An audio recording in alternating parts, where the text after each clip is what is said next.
공정성에서 여기도 뭐냐면 이제 도핑이 가장 큰 거고 유전자 조작 뭐 이런 게 나오는데요.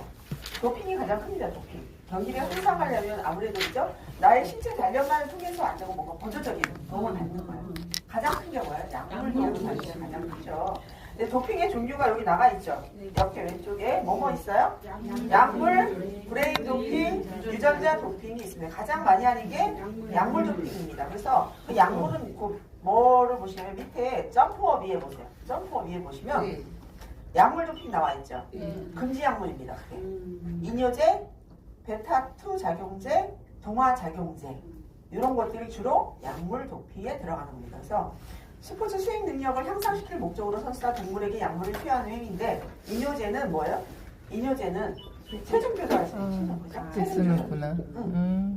그다음에 베타2 작용제는 각성 효과. 아파도 아프지 않고 막 이런 각성 효과 있잖아요. 경기 중에. 네. 그리고 동화 작용제가 뭐냐면 남성화 진행, 근육을 막 단백질. 예. 그래서 남성화 진행을 시키는 거죠. 단백질의 생성 및 합성과 근육을 여자한테 너무 근육이 막 발달하면 남성화가 되거든요. 네. 그런 게 동화 작용제 약품입니다. 이게 약물 도핑이고요. 그다음 브레인 도핑은 뭐냐? 그 위에 있죠. 핸드폰처럼 생긴 장비를 착용한 뇌에 전기 자극을 주는 거예요. 그래서 운동 능력을 향상시킵니다. 그런데 그 밑에 보시면 세계 도핑 방지 기구가 WADA, WADA WADA인데 와다의 금지 목록에는 포함되지 않고 있습니다. 브레인 도핑은 포함되지 않고 있습니다. 그리고 세 번째가 뭐 유전자 도핑. 이게 유전자 조작이죠. 유전자 도핑은 치료 이외의 목적으로, 치료 목적이 아니고 치료 이외의 목적으로 세포나 유전자를 이용하거나 유전자를 조작하여 운동 능력의 향상을 기대하는 행위가 유전자 조작입니다.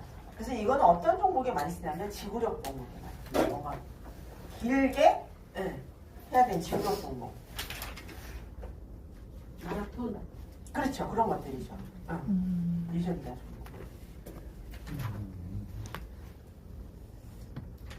이렇게 세 가지가 가장 중요하고요. 자, 보시면 도핑의 원인이 있습니다. 원인은 읽어보면 다 아셔요. 선수의 경기력 향상, 그 다음에 경쟁에서 승리 추구, 그 다음에 경기 참여에 대한 욕구, 물질적 보상에 대한 욕구, 선수로서 사회적 인정 욕구, 뭐 다 이해되시죠? 도핑을 금지해야 되는 이유도 있습니다. 공정성이 훼손되죠. 그리고 건강상의 부작용도 있습니다. 약물을 잘못 쓰시면 부작용이 나타납니다. 코치나 감독 등의 권유를 통한 강제로 선수들한테 투여를 하는 경우도 있고 옛날에 그래서 러시아에서 왜 금지됐죠? 올림픽 출전 금지하고 다른 나라 이름으로 러시아라는 이름 못 썼잖아요. 유명 선수를 따라 모방적 행위도 합니다. 모방적. 스포츠에서 모방을 뺄 수가 없어요. 그죠? 모방으로 인해서 긍정적인 효과도 있지만 모방으로 인해서 이런 부정적인 행위들도 많이 나요. 그리고 이제 그 다음에 따라오는 게 뭐예요? 효과적인 도핑 금지를 어떻게 될 것이냐 방안으로 도핑 행위를 밝힐 수 있는 정확한 검사 도구를 지속적으로 개발을 합니다. 다음 두 번째는 도핑 검사를 의무화시킵니다. 그 올림픽이나 이런 대회, 뭐 다른 대회도 마찬가지지만 도핑 검사 의무화하죠. 그래서 다 하는 게 아니고 어떤 종목에 어떤 선수를 이렇게 지정하면 바로 갖고 와서 검사를 받아야 된대요. 그게 순서가 있는데 제가 못 찾았어요. 저 지난번에 그 심판 연수가 받을 때 그게 순서가 있더라고요. 그 도핑. 제가 책자를 집에 있는 거 못 찾았어요. 저희가 함부로 하는 게 아니라 그 순서가 있어요. 도핑 검사 받는 거 순서가 있더라고요. 나중에 찾으면 제가 말씀을 드릴게요. 그리고 스포츠 관계자의 윤리 도덕 교육도 강화시켜야 되겠죠. 이게 왜 도핑을 하면 안 되는 것인지 뭐 이런 것들에 대한 교육 강화. 처벌할 때는 뭐예요? 강력하게 처벌을 해야 다시는 이런 행위를 하지 않게 되죠. 네 가지를 합니다. 지속적인 개발, 그다음에 검사 의무, 그다음에 윤리 도덕 교육을 강화시키고, 그다음에 법적 처벌 강화. 네 가지. 네, 도핑 행위 또 문제 나온 거 있죠. 그 밑에 심화 포인트 밑에 보면 이게 작년에 이 문제가 출제가 됩니다. 세계 도핑 방지 기구 와다는 도핑 행위를 금지 약물 또 규정해 놓고 그다음에 금지 방법으로도 규정해 놨습니다. 그래서 금지 방법이 나왔어요. 세 가지. 어떻게 금지를 하나 방법. 이게 문제에 나왔습니다. 혈액 및 혈액 성분의 조작, 그다음에 화학적, 물리적 조작, 유전자 및 세포 도핑 이런 거에 대한 금지 방법이 나왔습니다. 반면 여기 이제 보기로 기술 도핑이 같이 나왔나 봐요. 밑에 보기로. 그래서 기술 도핑은 공식 분류가 아니다. 그러니까 그 도핑에 대한 공식 분류가 기술 도핑은 아닌데 이거 기술 도핑은 그럼 뭐냐? 규정 외 장비나 기술의 사용을 비판적으로 표현할 때 사용되는 용어다. 그러니까 장비나 기술을 사용하는데 이럴 때 그 뭔가 나의 그 기술력이나 어떤 성적을 내기 위해서 이런 것들을 조작해서 사용하는 것들이 있대요. 이거를 비판적으로 한 게 기술 도핑이라고 합니다. 그런데 이게 도핑 행위에 들어가지는 않습니다. 분류를 해놓진 않았다니. 문제를 한번 볼게요. 541페이지 4번 문제 보시면 541페이지 4번.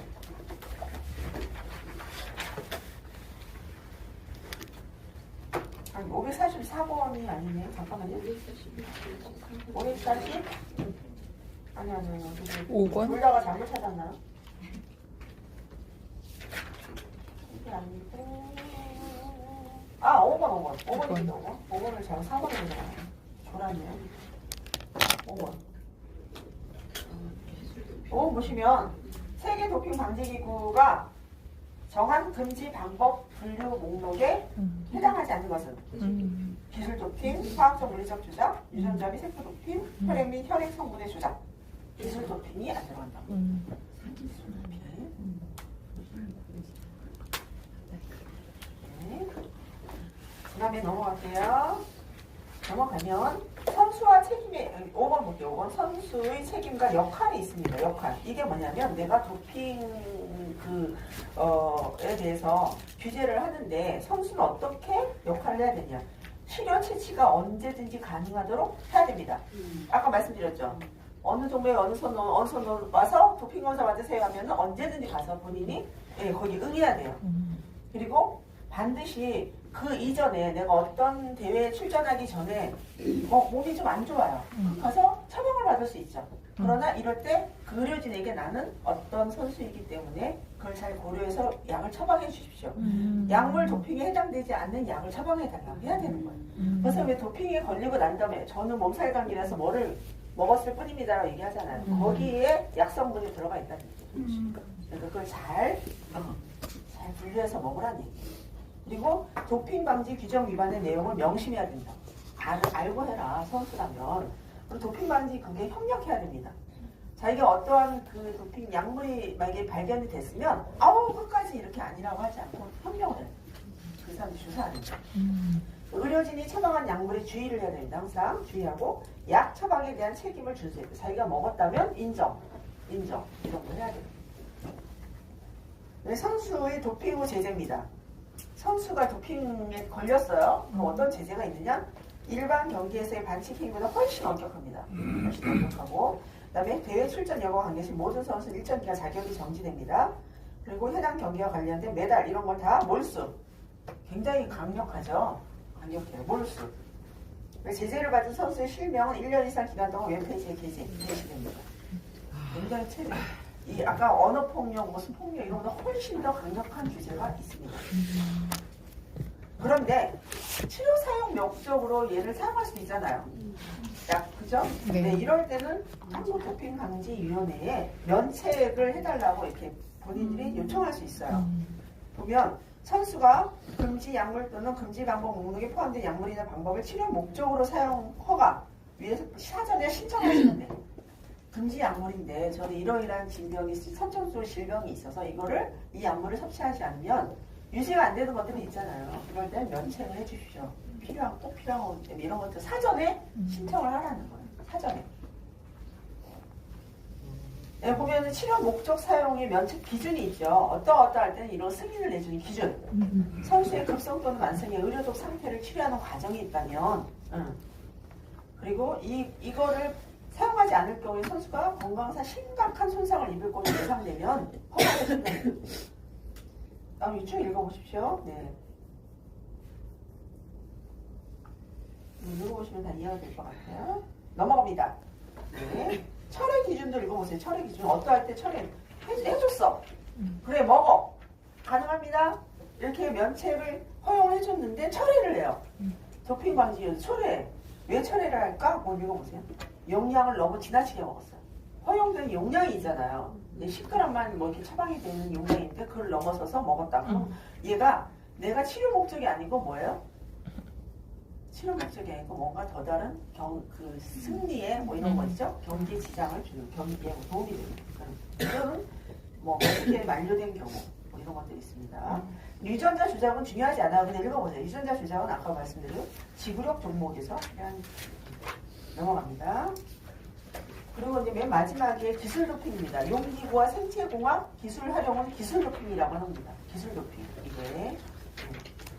근데 여기가 가장 많이 나오는 게 뭐냐면 항상 예로 나오는 게 수영에서 전신 수영복 이런 거. 전신 수영복. 이게 기술 도핑이에요. 그리고 전신 수영복 착용을 금지하는 이유가 나옵니다. 전신 수영복 안 입죠? 안 입죠, 요즘에. 네, 이유가 있습니다. 신체 탁월성보다 장비에 의존하는 경기가 될 가능성이 있기 때문에. 첫 번째로, 그러면 공정성이 훼손되는 거잖아요. 그죠? 공정성이. 나는 경제적인 능력이 또는 그 국가가 경제적인 능력이 안 돼서 선수들이 그런 걸 해줄 수가 없어. 예를 들면. 그럼 이 스포츠라는 게 공정한 경기를 해야 되는데 공정한 경기를 펼칠 수가 없잖아요.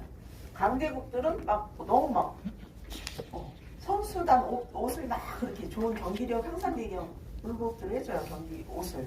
그런데 저는 아프리카에 그렇게 좀 힘든 개발도상국 이런 나라들은 못 해줘요. 그러면 같은 우리는 하나 막 이렇게 해서 막 월드컵을 하든 뭐 올림픽을 할 때 공정성, 공평하지 않죠. 네. 그리고 스포츠 자체에 대한 의미가 퇴색할 수 있습니다. 그리고 마지막 형평성과 공정성이 어렵습니다. 그 밑에 의족 장애 선수 일반 경기 참가에 대한 문제 이런 것들도 그 기술 도핑을 할 수 있죠. 기술에 의존해서 나올 수 있기 때문에 이런 것들도 문제점이 될 수 있습니다. 그 밑에 보시면 이제 스포츠에서 이용되는 과학 기술이 있습니다. 안전을 위한 기술이 있고 감시를 위한 기술이 있고 수행 능력 향상을 위한 기술이 있습니다. 이거는 필요합니다. 필요하죠. 스포츠는 진화하는 종목이죠. 정치하지 않습니다. 그죠? 네. 그래서 필요합니다. 그래서 안전을 위한 기술로는 뭐냐면 매트, 신발, 모자, 호구 다 안전을 위한 거죠. 매트류도 체조나 유도, 높이뛰기 기술, 부상 방지를 위한 기술, 뭐 이렇게 흡수성, 그 어떤 탁 튀었을 때 우리 신체에 그 손상을 줄 수 있는 걸 흡수하는 기능을 높여주면 선수들이 아무래도 충격을 너무 위험해 보여요. 그렇죠. 네. 그다음에 신발류도 옛날에는 그 축구 선수들 그 옛날 거 50년대 60년대 그 축구화 보면은 와 나오잖아요. 유물처럼 나오는 거고 와 그죠? 축구공도 막. 근데 이제 다 개발이 뭐 탄력도 좋고 뭐 해서. 스파이크 운동화 등은 선수 경기력 보조력하고 부상 방지를 위한 기술입니다. 모자도 마찬가지예요. 모자. 호구류. 호구류는 몸을 보호하는 호구류. 네. 신체 부위 보호를 하는 기술입니다. 그 다음에 감시. 감시는 다 도핑. 검사 장비. 그 다음에 사진 판독. 요즘에 사진 판독 다 이렇게 표시하잖아요. 다 비디오 뭐 이런 거 표시하고. 시간 계측 장비도 정확한 계측 장비. 그래서 그 뭐죠? 트랙 경기할 때 막 쫓아다니죠. 막 쫓아다니면서 그렇게 하는 것도 있고 뭐 여러 가지가 계측장비도 굉장히 현대화돼서 정확한 시간이 나옵니다. 수행 능력 향상을 위한 기술로는 골프공. 골프공은 저희 많이 알죠? 2피스, 3피스, 4피스. 네, 그렇게 나오죠. 디스크 자전거. 자전거 가격 장난 아니죠? 차 한 대 값이요. 그래서 왜 그 산악 자전거들 있잖아요. 일반 자전거 말고 산악 자전거들은 정말 이렇게 손으로 탁 들어도 막 들고 막 뛰어다닐 정도 무게라면서요. 그래서 막 20그 자전거 대회가 잠 자고 하는 몇 시간을 앉아야 되더라? 있어요. 대회들이 있어요. 굉장한데 잊어버렸어요. 하여튼 며칠 한 이틀 이상을 잠을 안 자고 하는 경기들이 있어요. 보니까 자전거 대회 목숨을 보고 그런 거 할 때도 아주 가벼운 제가 지금 생각이 안 나요. 일반 타이어 말고 그게 뭐죠? 라이딩 하는데 티타늄밖에 몰라요. 아니 그게 아니라 저기 자전거가 종류가 두 가지가 있잖아요. 그죠? 그 타이어가 얇은 거가 뭐죠? 그게 뭐야? 사이클용 뭐 MTB 말고 뭐 그런 것들 그런 거 굉장한 기술이 들어가더라고요. 굉장히 기술이. 카본 소재 막 이렇게 들어가잖아요. 카본 소재, 티타늄. 그다음에 유리 섬유, 봉의 탄력을 증가시킨답니다. 장대 높이가. 그다음에 전신 수영복. 이 전신 수영복이 가장 많이 이슈가 되는 기술 높임. 그다음 넘어갑니다. 7단계 스포츠와 인권. 인권에서는 뭐냐면 학생 선수의 학습권, 그 최저학력제가 가장 많이 나옵니다. 스포츠인으로서 당연히 가지는 기본권이 스포츠 인권입니다. 스포츠 인권. 그런데 스포츠에서는 뭐가 많아요? 인간 소외가 많이 나온다고 그랬죠. 인간 소외가 뭐예요? 신체적 소외가 많이 나온다. 인간 소외. 뭐였어요? 관절을 너무 많이 써서. 인간 소외. 신체적 소외 소외. 많이 나온다는 거죠. 신체적. 인간 소외 똑같은 거 뭐냐면 계속 내가 이 팔이 부러지고 근육이 그래서 훈련해서 네. 훈련해서 나의 신체를 복사시키게. 복사시키게. 그게 인간 소외예요. 인간 소외. 그러니까 인권이 없어지는 거예요. 인권. 인간으로서 마땅히 누려야 할 기본권. 자, 학생 선수의 사각지대가 어디예요? 학교 운동부입니다. 학교 운동부. 근데 이거 많이 개선됐죠. 이걸 어떻게 아이들이 전인 교육을 받으면서 스포츠 쪽으로 진출할 아이들이지만 학습권도 인정이 되면서 그 아이들이 할 수 있을까? 굉장히 많은 연구를 많이 했죠.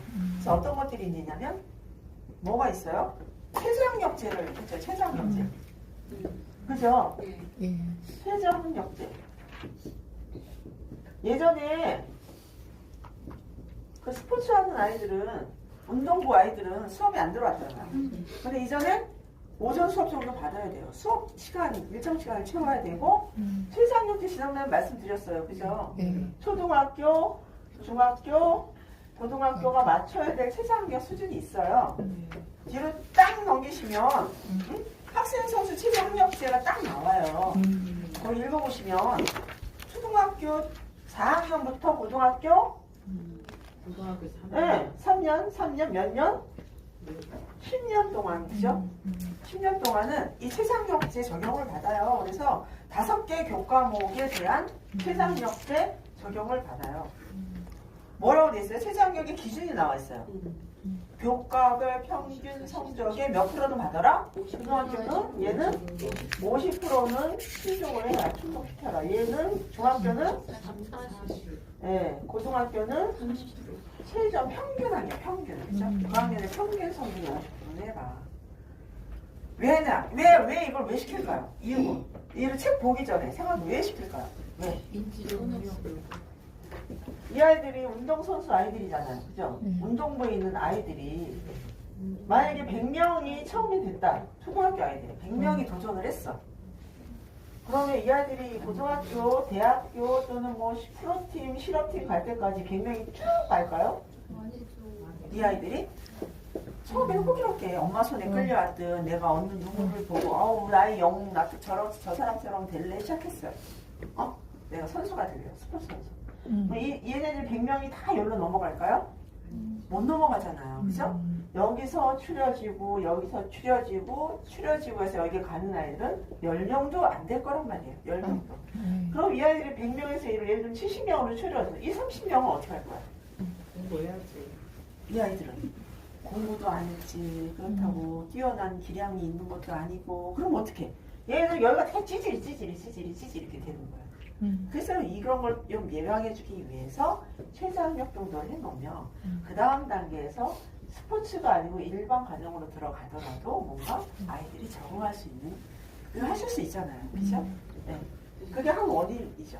옛날에 저희가 그냥 생각할 때 볼 차고 막 애들 뭐가 나쁘다 생각했어요. 머리가.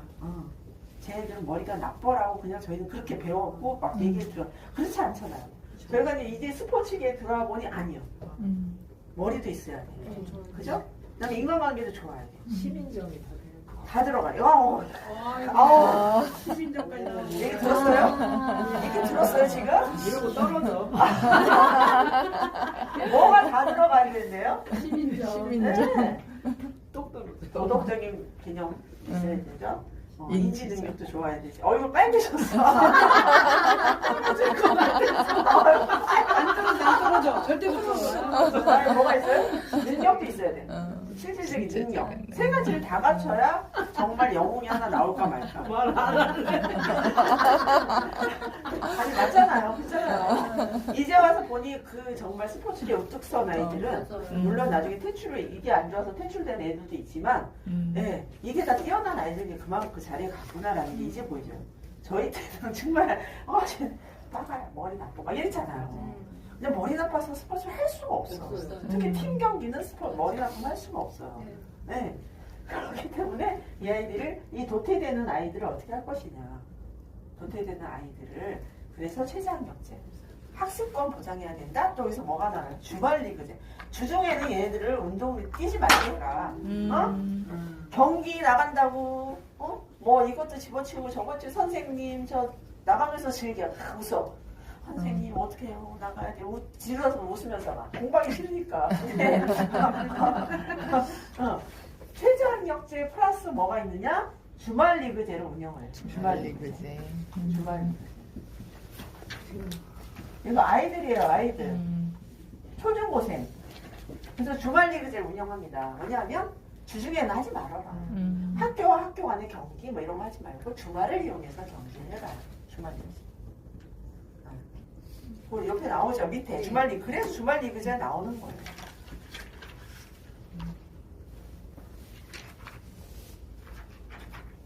최저학력 제도와 주말리그제가 중요합니다. 이 지금 설명드린 거를 보시면 쫙 읽어보시면 다 나와요. 아이들이 최저학력 제도에 보면 최저학력 제도 시행의 의의가 있어요. 밑에 라인에 학생 선수의 학습과 보장과 동시에 운동을 병행시키기 위한 거예요.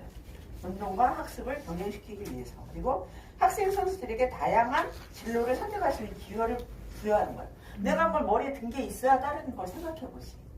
몸으로만 습득한 거는 그 종목에 해당. 물론 다른 종목 할 때 이론은 있어요. 예를 들면 구기 종목 잘하는 사람들은 뭔가 다른 공 갖고 하는 거 다 잘할 수 있어요. 비슷하거든요. 내가 이렇게 딱 해서 뭐 임팩트가 좋다고 치는 순간에 이런 거는 다 겸비가 돼 있더라고요. 다른 거 하다 오시면. 테니스 잘 치는 분들 있잖아요. 그런 분들 골프에 들어오면 굉장히 이런 게 상당히 좋아요. 이미 습득되어 있는 것들이 있어서. 그러나 어쨌든 다양한 진로를 선택하실 기회를 마련하기 위함이고 은퇴 후에 경력단들 되게 많이 겪잖아요. 많이 겪어요. 선출들 은퇴 후 경력단도 많이 겪어요. 그래서 이게 하나의 길이 여러 개 제가 보기에는 지금 저희 공부하는 거 있잖아요. 이거 스포츠 지도자. 예전에 친구들은 안 땄죠. 이걸 취득을 안 했잖아요. 지금은 이걸 해야만 뭔가 어디 가서 예를 들면 뭐 운동장이라든가 이런 스포츠 시설에 가서 할 수 있는 이 자격이 있어야만 가능한 것들이 많거든요. 많아요. 영화를 내놓지. 아, 이런 걸 해라. 가만히 있다는 애도 얘기하시네.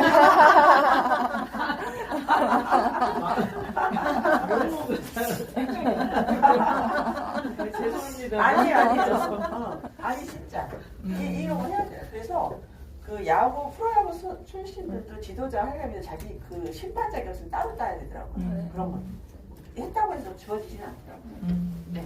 그렇게 하려면 뭐가 있어야 돼요? 그 전에 했던 이런 것들이 바탕이 돼야 뭐든지 다 이론을 습득해야 돼요. 심판 자격을 취득하고 뭐를 하니까. 네. 근데 이런 걸 1도 안 했어. 1도 안 하고 그냥 실제 딱 가서 운동부 가서 운동만 했어. 그럼 걔네 그거밖에 모르는 거야. 걔네들은 진짜. 그리고 넘어가시면 최저학력 제도의 문제점도 있습니다. 문제점도 있대요. 다 좋은 건 아니에요. 최저학력 도달시 너무 낮아. 아까 보셨죠? 50%, 40%, 30%. 낙제만 면한다 있으면 낙제만 면한다. 그죠? 그 다음에 최저 성적 기준을 통과하지 못한 학생들이 있어. 그것도 못해. 자랑스럽게 나 5점 받았어요. 막 이러면 불이익이 발생하기도 한대요. 왜냐면 최저학력제를 통과하지 못하면 그게 어딨냐? 옆에 보시면 자 40% 30% 밑에 봐요. 그런데 학교장은 대회 출전할 때 대회 출전 아이들을 출전시켜야 되잖아요. 네. 출전 시 학생 선수의 성적 및 참가 횟수를 확인한 후에 참가를 승인해요. 근데 성적이 안 되면 너는 이번 대회는 출전 못해. 이렇게 한다는 얘기예요. 불만이 있을 수 있다 이거. 예, 그다음에 대회 주간 경기 단체는 학교장 확인서 미제출 시 대회 참가를 불허합니다. 불허해요. 네, 이런 게 있어서 발생하기도 하므로 지도자, 부모, 학생 입장에 따라 제도에 대한 인식의 차이가 있어요. 자, 어떤 게 있냐? 지도자는 최저 학력 제도에 소극적으로 돼요. 왜냐하면 아이들 훈련시킬 시간이 줄어들기 때문에.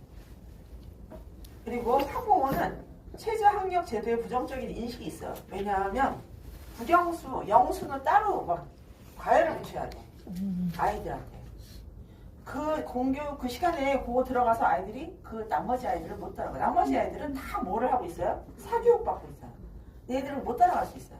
그러니까 얘는 운동도 시켜야지. 그 피곤하고 운동하고 온 애들 깨워서 쪼지고 감에 뭘 시켜야 돼요? 고초학습을 시켜야 돼요. 그리고 선수는 당연히겠죠. 당연히 더 힘들어 하겠죠. 아주 그냥 온 에너지를 다 쓰고 왔는데 또 책상에 앉아서 뭔가 학습지라도 풀어야 돼요. 그런 거에 대한 부담이 있을 수 있다. 그리고 그 다음에 체육특기자 제도. 체육특기자 제도는 뭔지 아시죠? 네. 그 위에 상급학교에 진학할 때 그 체육특기자 제도가 있습니다. 자, 체육특기자 진학과 입시제도 문제. 입시 비리 당연히 생길 수 있습니다. 당연히 생길 수 있어요. 왜냐면 뭐 말 안 해도 아시죠? 그 감독은 또 뭐가 있어요? 감독만의 라인들이 있어요. 라인, 그 위에 라인. 나의 선배님이 계신 곳, 나의 뭐에 계신 곳. 그러니까 내가 데리고 있는 학생들을 뭔가 그 상업기관에 상급학교에 진학할 때는 그 라인이 굉장히 또 역할을 많이 해줍니다. 아무래도 끼어 팔기 이런 거는 팔기는 아니지만 끼워서 진학시키기도 하고 뭐 이런 것들이 많이 있다고요. 그래서 입시 비리가 생길 수 있으며 다른 학생 선수의 진학 기회를 박탈할 수도 있습니다. 체육 관련 학생은 학습 능력이 떨어진다는 편견도 있습니다. 체육특기자들은. 그리고 체육특기자 개선 방향은 특기생으로 선발될 수 자격을 개선해야 되고 특기생 선정을 투명하게 진행해야 되고 그다음에 수업 일수를 입시 제도에 반영을 해야 됩니다. 성적과. 요건 뭐 그냥 읽어보십시오. 그러면 주말 리그제 또 설명드렸죠. 이렇게 주변 학교에 같은 종류의 운동부가 없을 경우에는 주말 리그 제도 도입 자체가 어렵지만 그래도 아이들은 주말 리그제로 가야 됩니다. 그리고 여기 지도자 윤리는 쭉 읽어보십시오. 이거는 별로 이렇게 제가 설명 안 드려도 여러분들이 다 알고 계시는 내용이고 그걸 단어로 정리를 해놓은 거기 때문에 하시고 그다음에 성폭력을 보겠습니다. 3번 성폭력. 성폭력에는 뭐가 있다고요? 성폭력도 있고 성희롱도 있고 성폭행. 네. 세 가지가 다 성폭력, 성추행, 성희롱, 성폭행 다 포함하는 개념입니다. 성폭력의 원인은 지도자들이 잘못된 인식이 있고요. 내가 이 아이들은 내 것이야 라는 개념이 있어요. 내 것이야. 나의 말 한마디 애들은 움직이고 내가 오라면 오고 가라면 가는 아이들이야 라는 개념이 있어요. 그래서 지도 잘못된 인식이 있고 그 다음에 강압적 문화가 당연히 있죠. 스포츠계에는 강압적 문화가 있습니다. 문화로 인한 성폭력을 은폐합니다. 오늘 저기 은희야 이따 저기 선생님 방에 좀 와볼래? 이렇게 불러. 그죠? 다른 애들한테는 얘기하지 마 이러면서. 그러면 처음 당하는 아이들 선생님 나한테 뭐 중요한 거라도 가르쳐 주실라 그러냐? 뭐 이런 거 해서 가잖아요. 호기심으로 갔는데 이제 거기서 뭔가 이제 그런 불미스러운 일이 일어나는데 걔가 뭐 반항을 한다거나 저항한다 하면 뭐라 그러죠? 너 이대로 나가면 다음 대회 때 너는 어려울 줄 알아? 못 나갈 줄 알아? 이런 식으로 아이들을 이렇게 벗을 씌우죠. 그런데 그것을 다른 친구들한테 말을 못하죠. 네. 그래서 말을 하면 뭐가 돼요? 말을 해서 바깥으로 내보내면 내부 고발자가 되잖아요. 내부 고발자에 대한 인식이 저희 사실 별로 네, 제3자 입장이라면 당연히 해야지 하지만 내 입장이 되면 쉽지가 않죠. 내부 고발자. 그리고 여기는 승부라는 게 있고 상급 진학이라는 게 있기 때문에 옆에 있는 친구들은 다 뭐예요? 걔 하나가 없어지면 내가 올라갈 수 있는 확률이 높아지는 거잖아요. 내가 선택됐을 때 확률이 높아지는 그런 연골 교리가 있어서 쉽게 그 개선이 되기가 쉽지 않죠. 않아요. 내 문제가 되면 쉽지가 않은 것 같아요. 스포츠가 갖는 강압적 변화, 그다음에 지도자와 선수 간의 불평등한 권력, 선후배 간의 위계적 폭력. 조금씩은 옅어지고 있으나 여전히 있습니다. 해결 방안은 뭐 읽어보시고요. 밑에 보시입니다. 국민체육진흥법 박스 보겠습니다. 국민체육진흥법.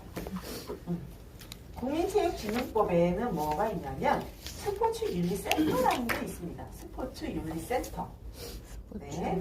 스포츠윤리센터는 그 내용 있고 그 뒤에 거 먼저 보시면 스포츠윤리센터는 누구가 감독하냐면 문화체육관광부 장관이 감독합니다. 스포츠윤리센터는 이게 생긴 지 그렇게 오래되지 않았어요. 스포츠윤리센터. 근데 이거가 어느 교육을 받든 간에 성폭력, 성추행 관련해서 어느 스포츠 관계되는 어떤 교육 장소 가건 이거 교육 꼭 받습니다.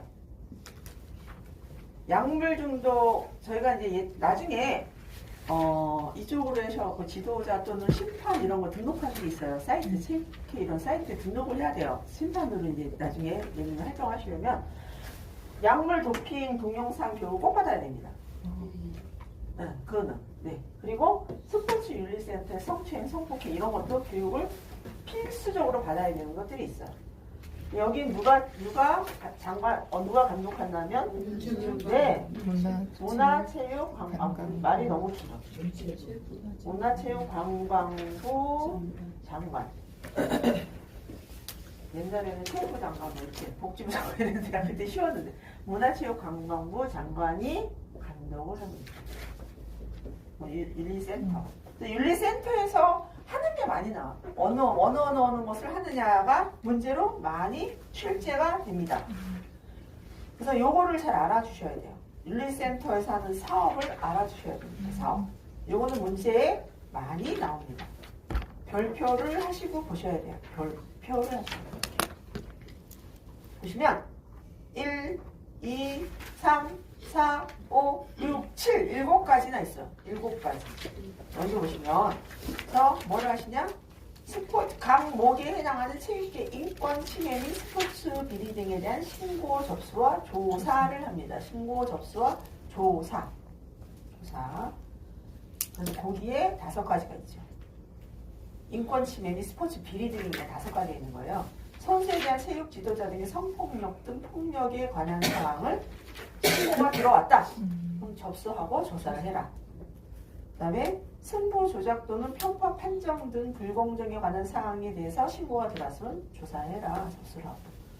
체육 관련 입시 비리에 대해서도 마찬가지고. 그 다음에 뭐 임직원들의 횡령, 배임, 뇌물수수 이건 이제 재정적인 문제죠. 보조금 사용 이런 것들에 대한 잘못된 것에 대한 신고가 들어왔으면 접수와 조사해라. 그 다음에 그 밖에 체육계인권. 그리고 이렇게 신고 접수가 됐다. 그러면 신고자 및 피해자에 대한 치료 및 상담, 법률 지원, 임시 보호까지 해라. 이거예요. 치료, 상담, 법률 지원, 임시 보호. 임시 보호 시설도 신고자 및 누구에 대해서 한다고요? 신고자 및 피해자. 네, 여기서 이제 문제가 지난번에 잠깐 말씀드렸는데 했었어요, 제가. 신고자하고 피해자에 대해서 하는 거야, 윤리센터는. 누구나 하면 안 돼요? 가해자. 네, 요게 이렇게 섞여서 문제가 나오고 있어요. 가해자가. 신고자와 피해자에 대해서만 하는 거예요. 네, 상담, 뭐 치료, 뭐 임시보호시설 운영 이런 거. 그리고 4번으로 가면 체육계 현장의 인권 침해 조사, 조치 상황들을 상시 점검할 수 있는 인권 보호관을 운영해라. 그다음에 체육계 인권 침해에 대한 실태 조사 및 예방을 위한 연구를 한다. 뭐 사업 예사, 스포츠 비리 및 체육계 인권 침해 방지를 위한 예방 교육도 해야 되고요. 근데 가장 많이 나오는 거는 요 1번. 각 호에 해당하는 체육계 인권 침해 및 스포츠 비리 등에 대한 신고 접수 조사, 항목과 요거가 헷갈리게 나왔습니다. 4가지로 나누면 이걸 정리를 하면 실태를 조사를 하고 예방 교육을 하고 신고 접수를 받고 피해자 보호를 해라. 실태 조사를 하고 실태 조사, 그다음에 뭐 예방 교육도 하고, 그다음에 신고 접수 피해자 보호를 하는 거예요. 국민체육진흥법. 그다음에 스포츠와 인성 교육입니다. 3번. 네, 이거는 읽어보세요. 이것도 별로 중요하지 않아요. 그냥 읽으세요. 그냥 읽어보시고요. 내용 뭐 외워보시고 이런 건 필요 없고요. 옆에 가면 박스 스포츠 기본법이 있습니다. 박스 스포츠 기본법. 스포츠 기본법은 누구에게 해당하는 법이냐 이거예요. 누구를 위한 법이냐. 누구를 위한 법이냐.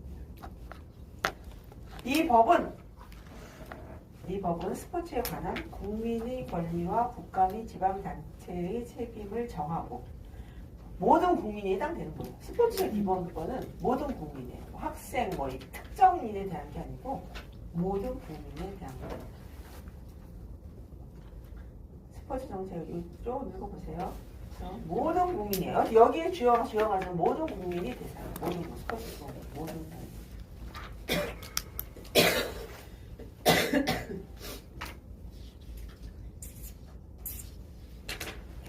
여기는 스포츠 기본법은 그냥 요약을 해놓은 거를 이거는 외우시지 않아도 되는 건데 하여튼 스포츠 모든 국민 아주 법에 대해서 나오신 분류를 잘 하셔야 돼요. 네 가지를 적어놓으세요. 스포츠 기본권을 보장합니다. 스포츠 기본권 보장. 적어놓으세요. 스포츠 기본권을 보장합니다. 기본법에서. 그리고 국가 및 지방자치단체의 책무. 어떤 걸 해야 된다. 국가 및 지방자치단체 지방자치단체 뭐 이러죠.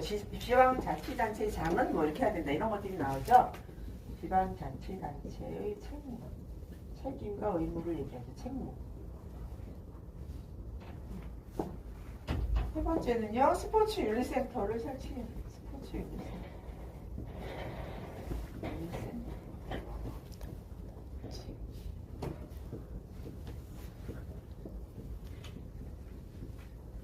네 번째는요, 선수 지도자 인권을 보장합니다. 선수 지도자 인권.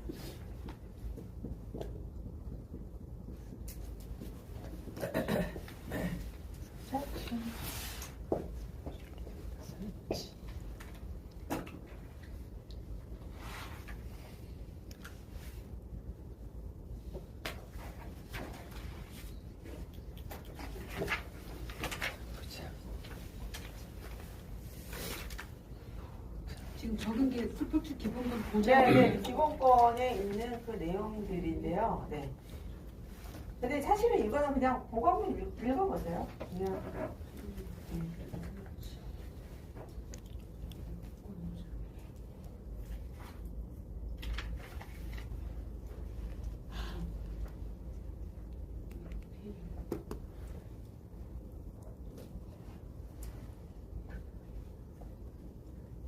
외우시고 하여튼 이 국민체육진흥법, 스포츠 기본법 여러 가지 법은 나중에 이제 맨 마지막에 마지막에 한 번씩 배워보세요. 미리 해봤자 그건 머리에 잘 들어오지 않으시고 시험 볼 때 문제를 풀어보시잖아요.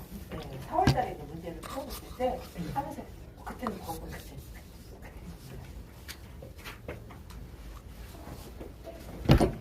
법은 정말 어려워요. 그리고 옆에 심화 포인트 있죠. 베닛 맥펜. 요거는 21년도에 문제가 출제되면서 그 보기 중에 하나로 나온 학자들이에요. 그래서 그것도 그냥 읽어보세요. 이거 다시 문제로 나올 것 같지 않아요. 읽어보세요. 그냥 한번 이 학자가 이런 걸 주장했구나 라는 정도만 읽어보십시오. 이거 저희가 학자들을 다 공부하실 수는 없어요. 그러니까 너무 많더라고요. 너무 많아서 틀려줘야 되면. 틀려줘요. 맞아. 그래서 이거는 그냥 읽어보세요. 이게 문제가 이게 출제위원회 성향에 따라 문제가 달라지는 거라. 이런 거 읽으면 더 이거가 틀리게 하려고 내는 거야. 틀려줘야지. 그렇지. 정통적인 거 바뀔 수 없는 정통적인 기본적인 것들은 잘 알고 계시고, 네. 그다음에 드디어 이제 마지막 단원이죠. 스포츠 조직과 윤리. 여기는 뭐가 있냐면 심판이 어떤 윤리를 가져야 되냐. 심판. 네? 그리고 스포츠 조직의 윤리는 어떤 윤리가 있어야 되냐. 그거거든요. 여기 보시면 그 스포츠와 정치 유사성 요거는 앞에서 했었어요. 읽어보세요. 지금 시간 한 조금 드릴 때가 좀 읽어보세요. 어디서 했었나? 어디서 했을까요? 스포츠 사회학에서 스포츠 사회학에서 다 나왔던 거예요. 순기능 뭐 역기능 하면서 스포츠 사회학 나왔던 거예요.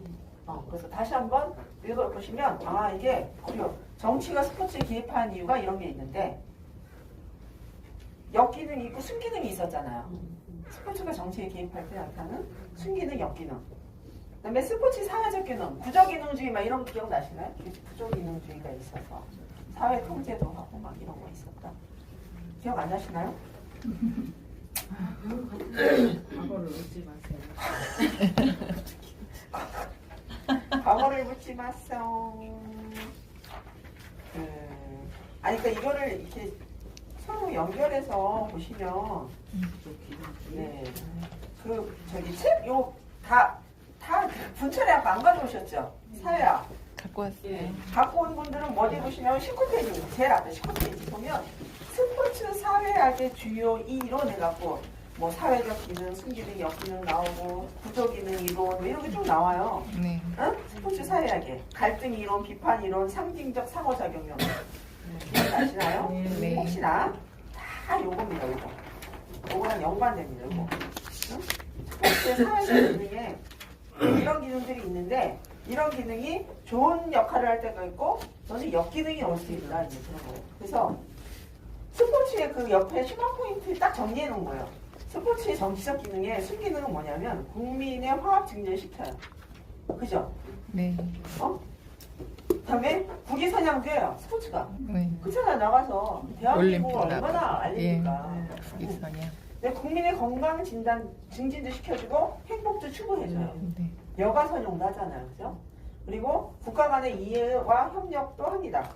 스포츠의 상호 교류를 통해서. 그런데 역기능도 있어요. 정치 선전을 합니다. 정부가. 그리고 체제 강화도 시켜요. 이거 저희 3S 정치 했다고 얘기했죠. 네. 그다음에 전두환 정부 3S. 네. 뭐 돌리자 눈을 돌려 이렇게 국민들의 그리고 사회 통제도 시킵니다. 그다음에 정치적 시위, 국가 간의 갈등도 분쟁합니다. 아까 말씀드렸죠. 축구로 인해서 막 정쟁까지 불사하고 이런 것도 있다. 역기능. 그다음에 스포츠에 사회적 기능이 있습니다. 사회적 기능, 순기능은 체제 유지와 긴장 완화를 시키고 사회 통합도 유지합니다. 그리고 목표 성취도 달성시키고 적응 기제도 강화시킵니다. 이거 2002년도에 얼마나 우리 온 나라가 통합이 됐습니까?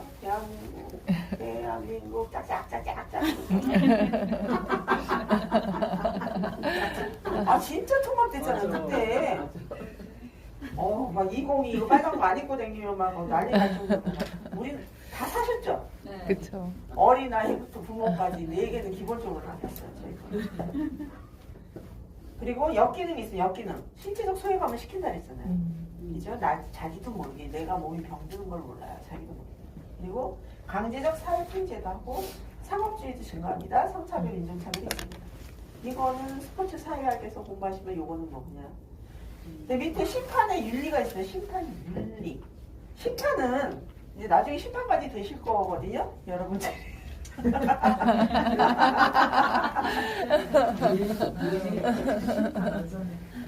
아니 심판하면 폭은 나요. 왜냐하면 딱 저희가 정복 심판복을 딱 입고 보셨잖아요. 오렌지색 딱 입고 나가서 딱 하면 별 많이 아는 분, 그러니까 심판다운 분이 계시고 심판답지 않은 분이 계시긴 한데. 아니 해보세요. 진짜 내가 이 나이에 대해서 내가 이런 역할을 한다니 사회적 역할을 하잖아요. 거기서 몇 살까지 가능해요, 심판? 80. 몇 살까지? 80. 자기 체력만 좀.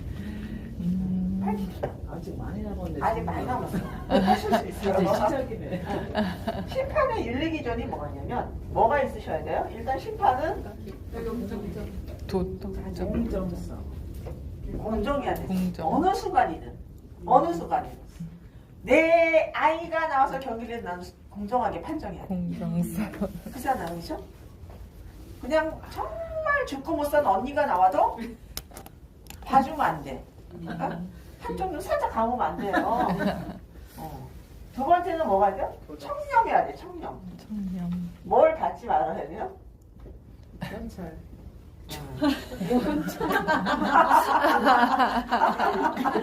받지 말아야 돼. 청렴해야 돼.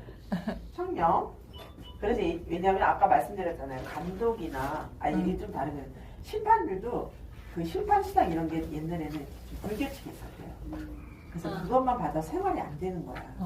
그러니까 돈을 받는 거예요. 내 아이 뭘 공부시켜야 되는데 드라마에 많이 나오잖아요. 내 아이 유학 보내야 되는데 막 이러면서 근데 상임 심판제도가 생겼대요. 상임 심판제도 이런 게 있었고 이렇게 이 지위에 가는 심판들은 굉장히 이런 게 안정된 급여를 준대요. 그래서 심판제도 이런 거 청렴성. 세 번째가 뭐가 있을까? 세 번째. 어떤 심판이어야 될까? 심판. 책임과 편견이 있으면 안 돼. 편견. 그다음에 차별을 하면 안 돼. 선수들을. 그래서 편견, 차별을 금지해야 돼. 심판. 그죠? 네. 차별하면 안 되죠. 차별하면 안 돼. 근데 인간인지라. 인간이잖아요. 그래서 평소에 자기가 정말 아무런 관계가 없는 그 사람들한테 심판으로 뚝 떨어져서 가면은 이런 게 있을 수 모르죠. 그럼 내가 익숙한 공간에 심판할 때도 있어요. 그럼 평소에 그 사람 행동을 알잖아. 네. 저 사람은 맨날 약간씩 규칙을 어긴 분들이 꼭 계세요.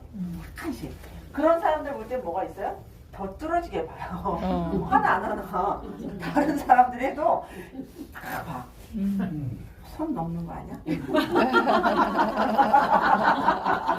아니, 저도 심판 많이 하지만 볼 수밖에 없어요. 그 사람들은 공이라도 살짝 건드리는 거 아니야? 일부러 이런 거 봐요. 마크는 잘해? 이런 거 봐요. 쫓아가서 봐요. 더 봐요. 이 차별하는 거긴 한데 볼 수밖에 없어요. 그다음에 자율성. 누구에게 뭐 이렇게 뭐 지시를 받는 게 아니라 심판 스스로 판단할 수 있는 그런 환경이 자율성. 근데 외부 지시나 이런 것들 다 뿌리칠 수 있고 자율적으로 해야 돼. 심판. 다섯 번째 뭐가 있어야 돼요? 그 종목에 대한 내가 전문성. 할 수 있는 그 심판 종목에 대한 전문적인 지식이 있어야죠. 전문성. 이거 있으셔야 돼요. 이거. 하나라도 내가 죽어도 안 될 것 같다면 심판 포기하셔야 돼요. 나는 정이 넘치는 여인이기 때문에 나 이거 안 돼. 나 친한 사람은 봐줘야 돼. 이런 거 하는데 포기지. 포기. 한번 포기하셨어요. 아이고 저기 가야 돼. 공정하셔야 되고 청렴하셔야 돼요. 진짜 청렴하셔야 되고 편견. 그러니까 어떤 말을 들으면 좋냐면 제가 이제 저걸 얘기하면 파크골프 그때 2급 시험이었어. 2급 시험인데 이제 나인홀 여기 한솔구장에서 나인홀 벌써 몇 년 된 얘기예요. 나인홀만 해요. 나인홀을 하면 저희가 몇 타냐면 나인홀 2급 시험은 몇 타예요? 66타. 18월에 66타. 18월. 근데 저희가 그때는 36호 구장이 없었어요. 그래서 나인홀을 2번 돌렸어요. 66타. 다 아는 사람이지. 다 아는 사람.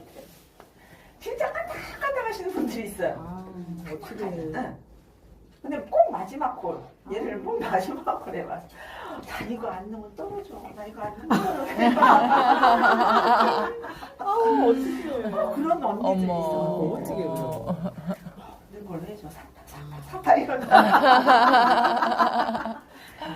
나의 저기 한솔구장 여기 한솔구장 이마트 뒤에가 어떻게 9번홀이 파5예요. 오. 파5야. 근데 아유. 이 한 언니가 H 모양이 실명입니다. H 모양이. 그 H 모양 하면 되게 젊어 보이잖아요. 나도 저보다 나이가 많은데 H 모양이 사타에 넣어야 되나 봐. 어떻게? 못죠? 못 넣었어. 어떻게? 오타에. 아까 찌르는 거지. 자, 이제 수고하셨어요. 갑시다. 가면서 계속 찔러. 아. 사타. 찔러. 근데 제가 봐줄 사람처럼 보이나요? 아니, 절대. 안 맞아요. 근데 이때는 뭘 했냐면 2급은 그 저희가 대한 파크골프협회 중앙이 있고 2급 시험은 각 시도에다 위탁을 해서 각 시도에서 그냥 봐요. 그래서 그때만 해도 거의 뭐 재시험을 해야겠어. 재시험. 안 되면 다시 한번 재시험을 해줬어요. 근데 그때가 좀 더울 때였어. 더울 때. 하기 싫지. 저를 욕을 얼마나 했겠어요. 이 언니 재시험 했으니까 되긴 됐는데 욕을 얼마나 했겠어요. 저를. 어? 그러면 안 되지. 해요. 안 되는데 하는 게 욕이지. 안 되는데 하는 게 욕이야. 나중에 저한테 뭐라 그러시냐면 나중에 자기가 진짜 나를 되게 원망했대. 그냥 그 한 번에 끝낼 수 있는데 또 어쨌든 나름 수치잖아요. 다시 돌아서 한다는 것 자체는 내가 같은 클럽 이런 사람들한테 좀 창피하잖아. 응? 남겨서 누구 나와서 뭐 이렇게 같이 다시 한번 돕시다 그러면 창피하잖아요. 근데 이분이 그렇게 하고 나서 다 됐어. 나중에 고맙대.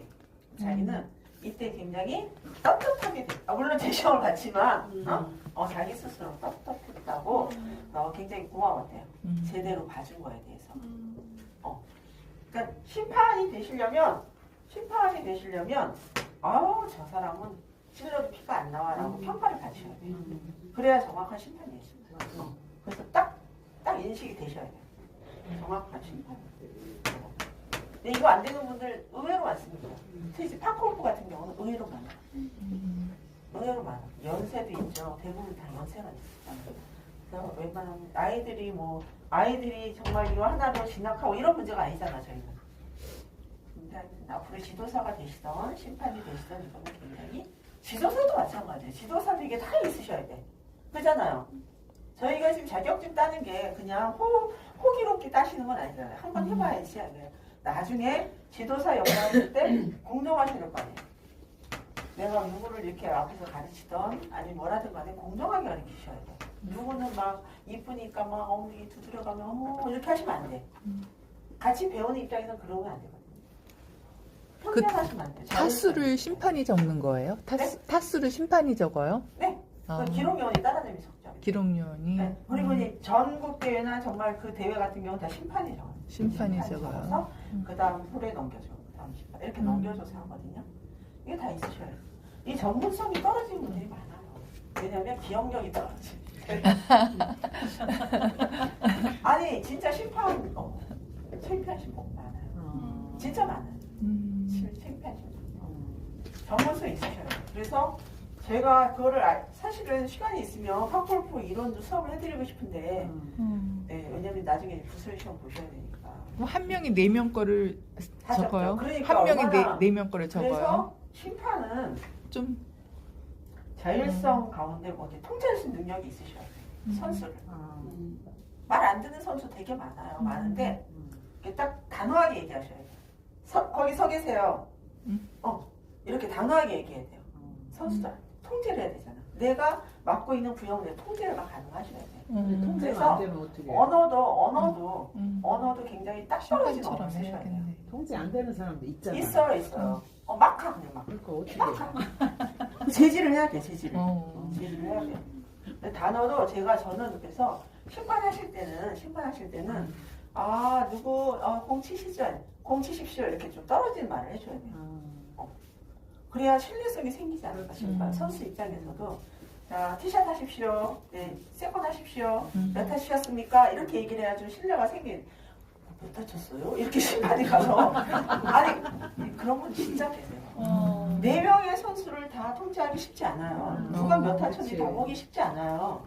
그래서 저희가 그 파크골프 매너 중에 이름과 타수를 말해야 되는 매너가 있어요. 아시죠? 네. 나 누구 몇 타 칩니다 이렇게 얘기해야 돼요. 그런데 긴장하다 보면 저도 얘기 못할 때 있어요. 긴장하면 그렇잖아요. 정말 내가 공을 잘 쳐야 되는데 이러면 이게 무너질 수 있기 때문에 선수들은 얘기 안 할 때 많이 있어요. 있어요. 그래서 선수의 덕목 중에 굉장히 많이 내가 딱 하려고 어드레스를 딱 잡았어. 근데 까먹었어. 얘기 안 했는데 심판이 딱 자꾸 칠라고 해 가서 몇 타째 치시고 딱 물어보면 다 무너지잖아. 그렇지. 네. 기본 원칙에 근거해서만 볼 수는 없어요. 심판은 상황 달라져야 되는데 할 때 그때 친구한테 가듯이 가서 물어봐요. 몇 타 치셨어요? 그러고 적으면 그 심판이 아니지. 그렇잖아요. 네. 그런 심판이 것들. 그 홀에 있는 게 아니라 따라다녀요. 이 아니, 팀을 아니, 원래는 홀에 배치돼 있어요. 홀에 배치돼 그래야 있어요. 뭐가 있어요? 공정성이 있어요. 그 홀에. 내가 그 홀만큼은 전 선수들한테 똑같은 규칙을 적용할 거 아니에요. 그래서 예를 들어 제가 A 5번에 서 있어요. 파골프가 A 코스 5번 홀에 제가 배치가 됐어요. 제가. 그럼 저는 그 홀에 배치되면서 그 오늘 400명이든 300명 모든 선수 똑같은 규칙을 적용해 줄 거 아니야. 내가 서 있으면서. 그런데 예를 들어 따라다녀. 한 선수가 한 조를 데리고 따라다니면 안 되죠. 공정성이 안 돼요. 그렇잖아요. 안 돼요. 이 홀은 이렇게 적용하고 이 심판은 가면서 이 홀은 이렇게 적용해주고 저를 안 돼요. 그래서 고정적인 배치가 돼야 돼요. 그런 것들이 저희 파골과 접목해서 말씀드리자면 그런 것들이 있습니다. 네, 그래서 심판의 도덕적 조건 395페이지를 돌아가서 보시면 객관성 및 뭘 유지해야 돼요? 공정성, 그 다음에 기본적인 자질인 도덕성을 갖춰야 되고요. 도덕성. 공명정대 책임감 강해야 되고 사심 없이 심판의 의무. 이거를 하나로 말씀 이렇게 요약이 됩니다. 그리고 심판의 수행 직무는 각종 스포츠 경기에 참여해서 경기 상황을 파악하고 또 심판의 경기를 판정하고 규칙 위반 등을 찾아내 벌칙을 적용시키고 경기를 모니터링합니다. 뒤로 넘어가시면 심판의 기능이 있습니다. 순기능, 역기능. 이건 쭉 읽어보시면 될 것 같고요. 이건 별로 중요하지 않고 읽어보세요. 그리고 스포츠 조직. 스포츠 조직의 윤리 경영도 있습니다. 스포츠 조직은 어떻게 경영이 되어야 될 것이냐. 그래서 여기 박스에 보면 이렇게 이게 딱 정리해 놓은 거예요. 뭐가 있어야 된대요? 스포츠 조직은 개방성, 투명, 그리고 공정해야 됩니다. 공정. 그다음에 사회적인 책임도 져야 되죠. 인권을 존중해야 됩니다. 이런 거 외우셔야 돼요. 투명성, 공정성, 사회적 책임. 이게 이제 543페이지 2번 보면 12번 보세요. 이거 문제가 나와 있어요. 12번. 자, 읽어볼게요. 다 피셨나요? 스포츠적인 윤리 경영에 관한 설명으로 옳지 않은 것은 예, 543페이지예요. 1번 모든 조직을 투명하고 합리적으로 운영한다. 맞아요. 맞죠? 네. 그 다음에 과대 선전 등으로 스포츠 소비자를 속이지 않는다. 맞아요. 맞겠죠? 그 다음에 스포츠 시설 운영에서 공해 소음 등으로 인한 사회적 비용을 고려한다. 네. 이거 고려해야 되죠? 그 다음에 스포츠 센터 운영 수익을 더 늘리기 위해서 지도자의 노동 강도를 높인다. 아니죠. 네. 이게 뭐냐면 인권 존중이 안 된다는 얘기예요. 노동 강도를 유지해야 되는데 복지, 인격 존중을 해야 되는데 노동 강도를 자꾸 늘린대.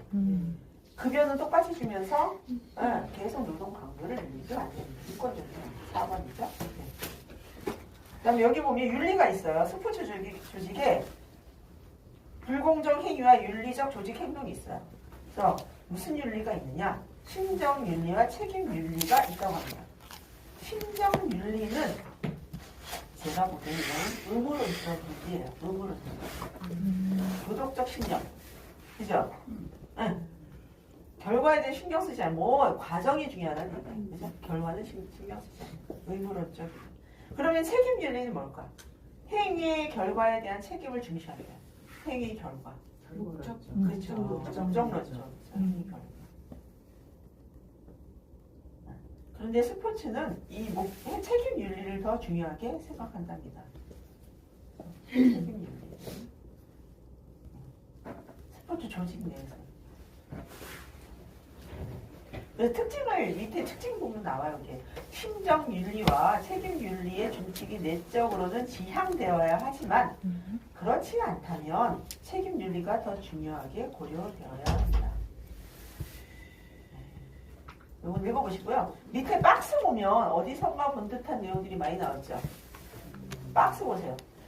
누구예요, 누구? 정의론 나왔었어요. 정의론, 그죠? 1원칙, 2원칙 기억나시나요? 롤스의 1원칙, 2원칙 정의론 했잖아요. 1원칙, 2원칙입니다. 1원칙, 2원칙. 그럼 그 중에서 1원칙이 뭔지 한번 찾아보실래요?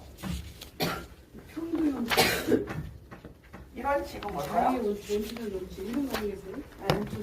자연적 정당한 자유. 1원칙은 뭐냐면 자유의 원칙, 원초적 원칙이에요. 가운데 쭉 내려오시면 원초적 평등, 원칙, 차등, 기회, 자유의 균등 원칙. 그 다음에 나온 게 자유의 원칙과 원초적 원칙이 제1원칙이었어요. 1원칙. 그럼 2원칙은 차등의 원칙, 기회, 균등의 원칙이 2원칙이었어요.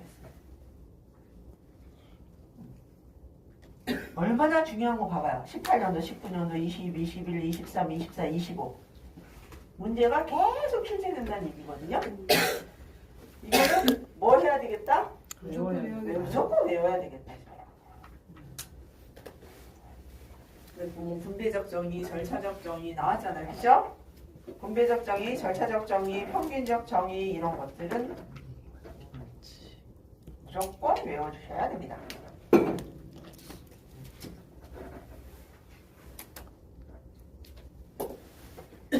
그래서 이게 문제가 뭐가 나왔냐면 코트, 전후반 코트 교대 이런 거 있잖아요. 네. 문제를 볼게요. 저기 문제를 안 적어놨네 제가. 코트 교대하는 게 있어요. 네, 절차가 맞아요. 여기 있네요. 7번. 542페이지 7번. 이게 왜냐면 2단원, 8단원이 같이 나와. 2단원에도 이게 나왔었기 때문에 7번. 몇 페이지요? 542. 542번 2페이지 7번 보세요. 7번. 보면 보기의 대화 내용에 해당하는 정의의 유형에 가장 가까운 곳은 그죠? ABC가 대화를 나누는 거예요. 오늘 테니스 경기 봤어? 한쪽 코트는 해가 정면에서 비치고 다른 쪽 완전히 그늘이더라. 그러니까 그런 조건이면 한쪽 선수가 불리할 것 같아. 그래서 C가 그래서 테니스는 계속 코트를 바꾸면서 경기를 진행해. 네? 네, 어떤 정의에 해당되는 거예요? 절차적. 네. 그래서 물어보잖아요. 그러면 시합을 시작할 때 코트나 서브권은 어떻게 정해? 그랬더니 동전 던지기를 하거나 뭐 이런 것들을 해서 코트를 먼저 정해. 그래서 이제 축구도 하잖아요. 주장들이 나와서 탕 하고 탁 해서 그죠? 네, 이렇게 문제가 나올 수 있다. 그래서 거기 뒤에 보시면 여기 스포츠 조직의 조직윤리 개념을 그냥 읽어보세요. 이거 별로 중요하지. 뒤에 보시면 개인 윤리와 사회 윤리가 또 나와요. 개인 윤리와 사회 윤리. 그래서 개인이냐 사회냐 뭐 이런 것들이 윤리를 해보는 거예요. 개인 윤리는 개인에게 이제 어떤 권리나 의무가 주어지면서 개인이 책임져야 되는 거예요. 예를 보시면 딱 나와. 예를 보면 승부 조작의 가담 여부는 개인이 양심에 따라 충분히 회피할 수 있다고 보는 것이다. 조직적으로 움직이는 게 아니라 승부 조작에 가담했을 때 이건 개인윤리 측면에서 본다 이거야. 개인윤리 측면에서. 네. 그 다음에 사회윤리는 뭘까요? 사회윤리는 팀으로 움직일 때. 사회윤리. 윤리, 도덕, 선 나왔죠? 윤리와 도덕과 선 나왔잖아요. 예. 언제 나왔을까요? 스포츠 맨 처음에 윤리. 나왔잖아요. 예.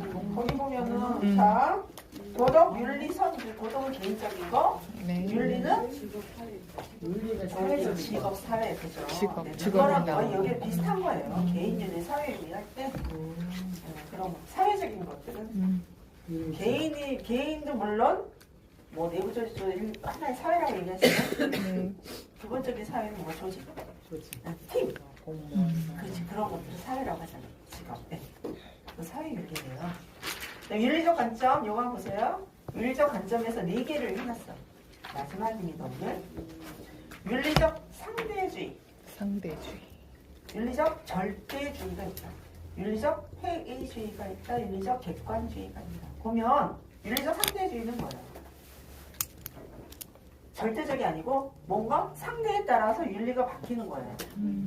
네, 읽어보시면 개인이나 사회에 따라 옳고 그름에 대한 기준이 달라. 그죠? 상대주의. 윤리 상대주의. 윤리적 가치는 시대의 장소에 따라 또 상대적이라고 보는 관점이 있어요. 이게 가장 큰 게 있는데 윤리는 아니지만 어쨌든 예전에는 저희 우리나라만 얘기해도 여사의 목소리가 뭐 밖을 벗어나면 어떡한다 그랬잖아요. 상대 옛날에 그게 그냥 뭐 진리처럼 여자 나갈 때 쓰겠구나 뭐 이랬잖아. 응? 네. 그런데 지금은 아니죠. 지금은 여사의 말을 듣면 자다가도 떡이 떨어져. 시대의 흐름에 따라 상대적으로 그런 것들이 많이 바뀌었어요. 그 다음에 절대주의는 그럼에도 불구하고 절대로 바뀌지 않는 윤리는 있습니다. 네. 정의, 용기, 절제시와 같은 경목들은 절대적인 가치라고 바뀌지 않는 것들이 있어요. 그죠? 바뀌지 않는. 저희가 부모에게는 효도를 해야죠. 예를 들면. 근데 바뀌더라고요. 저희가 제사문화 같은 거는 옛날에 절대적이었잖아요. 사실. 그죠? 절대적이야. 종교를 가져도 그건 불문이야. 저는 저 혼자가 기독교고 저희 시대는 기독교가 아니거든요. 그래서 맏며느리예요. 그럼 당연히 가서 뭘 해야 돼요? 제사 음식 해야지. 이제 집안에 따라 뭐 집 방에 따라 틀리지만 또 절하는 집들도 있잖아요. 제사 지낼 때. 네, 여자들까지 절하는 집안도 있고 아니면 남자들만 절하는 집안도 있긴 한데, 네. 근데 제가 이제 저희는 제사를 안 지내던 집안이었거든요. 갔는데 제사를 지내요. 그러면 저희 입장은 저는 어떻게 될까요? 굉장히 갈등이 많아지죠. 왜냐하면 옛날에는 그 음식 자체에서는 잘못된 기독교가 아닐 수도 있는데 귀신이 씌어있다는 생각이 깨름직해. 솔직히 그랬어요. 제사 음식이 깨름직했어요. 싫지. 근데 그거는 귀신이 와서 먹는 거잖아. 집안 어르신들이 먹는 거지만 그래서 뭔가 거기에 우리가 만들고 올렸지만 그 음식을 만든다고 걔는 깨름직했었어요. 저는 안 먹었어요. 잘. 그래서 그냥 남겨둔 그런 거 반찬을 갖다가 먹고. 근데 이제는 그 절대적이었던 제사 문화가 바뀌었잖아요. 네, 저희 집도 바뀌었어요. 저희 남편이 굉장히 고식한데 이제는 차례도 지내지 말자로 갔어요.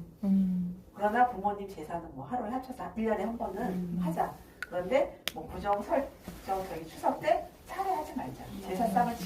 차례상을 차리지 말자로 갔어요. 그래서 모여서 그냥 먹고 싶은 음식 해서 형제가 오면 맛있는 거 먹고 싶은 거 해서 먹자로 바뀌었어요. 올해부터. 그러니까 남자들 솔직히 여자들 며느리 입장에서 하는 거는 조금 그죠? 좀 거부적인 거 반응도 있는데 남자분들이 자꾸 바꾸셔요. 장남이 바꿔줘야 되잖아. 제사는. 네. 근데 그게 이제는 그냥 나는 불효해 이런 식으로 바꾸시는 게 아니라 그냥 흐름에 따라서 그냥 이렇게 가는 거예요. 그런데 그게 절대적이었던 게 이제는 바뀌는 것들을 있긴 하지만 그러나 선이나 도덕에 대해서 바뀌지 않아야 되는 부분들이 분명히 있죠. 네. 그런 게 절대주의. 그다음에 윤리적 회의주의는 도덕적 믿음의 정당화를 부정하는 게 회의주의다. 그리고 객관주의. 또 도덕 원리는 보편적이고 객관적인 타당성을 지니며 도덕적 규범은 예외를 허용할 수 없다. 이게 객관주의. 네 개가 있습니다. 상대주의, 절대주의, 회의주의, 객관주의 네 가지가 있습니다. 회의주의, 객관주의.